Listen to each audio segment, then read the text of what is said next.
और देखिए रुड़की में एक छात्रा सिर्फ इसीलिए परेशान है क्योंकि हेडमास्टर ने उसकी टीसी पर लाल पेन से लिख दिया है, जिससे छात्रा को अब अगली क्लास में दाखिला नहीं मिल पा रहा और मामला इतना बढ़ गया है कि अब इसमें विधायक को भी कूदना पड़ गया है।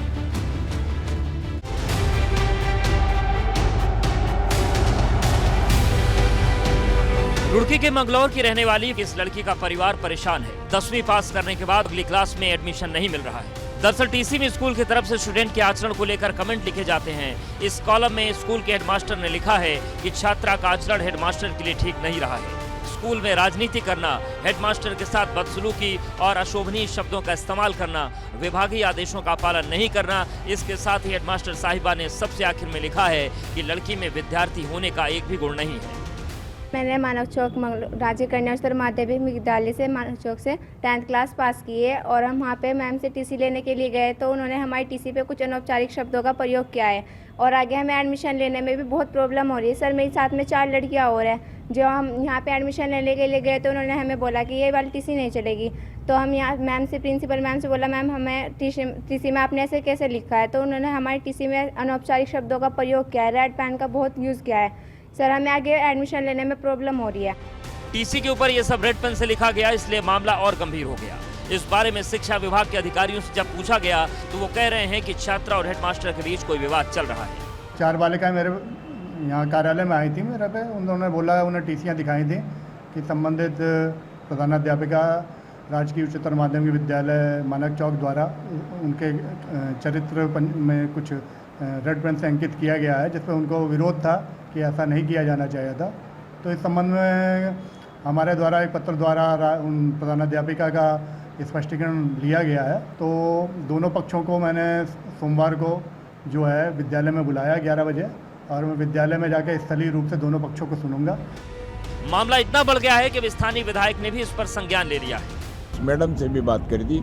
मैंने कहा, मैडम ये बताओ कि ये बच्चियाँ जो हैं 15, 12, 13 साल की, जो आपने रेड पेन से इस पर लिखा है, तो बताने का कष्ट करें कि ये किन किन मामलों में इन्वॉल्व है, किन राजनीति से प्रभावित है। वो कह रही है कि उस पर लिखा हुआ है कि राजनीति से राजनीति करती हैं, जो है इस लायक नहीं है कि इन्हें पढ़ाया जा सके। तो मैंने कहा, ये बताइए कहाँ राजनीति कर रही हैं।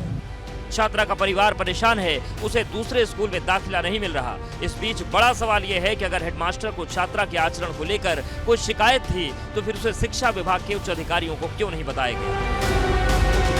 एबीपी गंगा के लिए रुड़की से विनीत त्यागी की रिपोर्ट।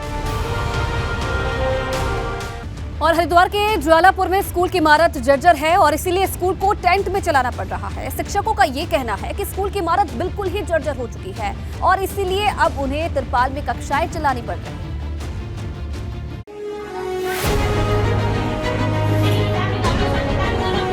स्कूल की इमारत जर्जर है। शिक्षकों को मजबूरी में कक्षाएं तिरपाल के अंदर चलानी पड़ रही हैं।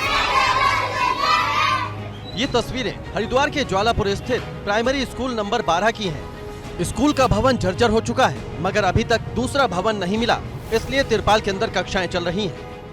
बिल्डिंग की दिक्कत है और तो कोई दिक्कत नहीं है। बाकी जैसी सुविधा है उसी हिसाब से काम हो रहा है और उसी हिसाब से पढ़ाई कराई जा रही है। बिल्डिंग बिल्कुल जर्जर है, लिंटर तक गिरा। हाँ, लिंटर गिरा पड़ा, वहाँ बिठाते नहीं है, हम लोग आंगन में बिठाते हैं। वहाँ पर जो है वो डाल रखा है तिरपाल। इन तस्वीरों को देखकर क्या कोई कह सकता है कि यहाँ एक स्कूल चल रहा है?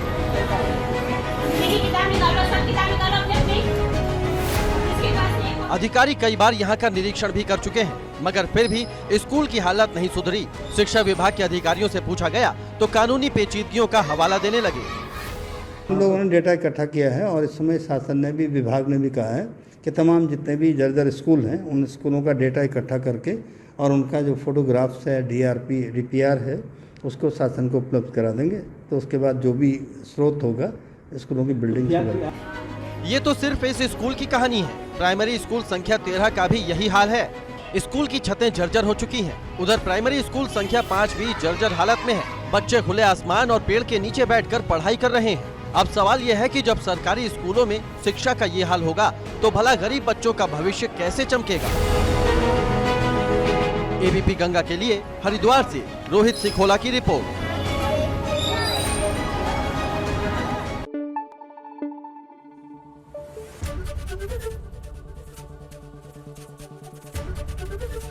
एबीपी गंगा, खबर आपकी, जुबान आपकी।